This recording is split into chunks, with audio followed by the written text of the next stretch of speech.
Allah'a emanet. Süleyman Sersoy yaşımı tamamı. Hamı mübarek gittiler.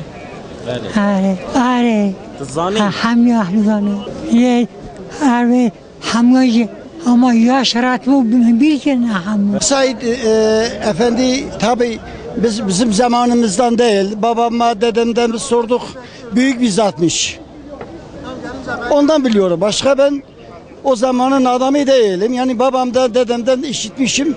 Yani dindar bir insandır. Şeyh Said Efendi, Şeyh Said Palu, Şeyh bu, hizmetçi Kur'an-ı Kerim bu, hizmetçi Şer'a Resul-i Ekrem bu aleyhissalatu vesselam.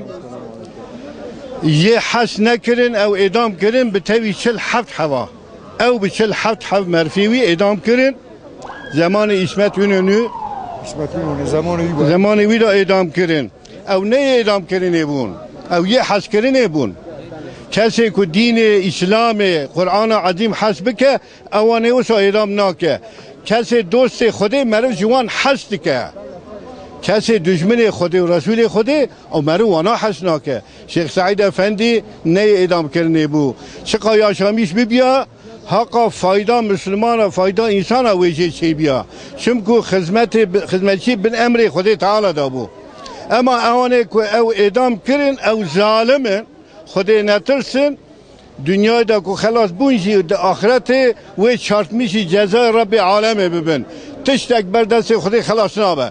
Bira tükez dava zulmü neke teslimi Kur'an-ı Azim be teslimi şer'a Xudai be ve çaxi dünya ahireta ve hoş derbaz be. Şeyh Said denilince akla bizim zati alimlerimiz, önderlerimiz, rehberlerimiz akla gelmektedir. Şeyh Said de bizim ulema ve alimlerimizden bir tanesidir. Onun kıyamı şüphesiz din ve İslam içindir. Allah'ın dinini yaymak içindir.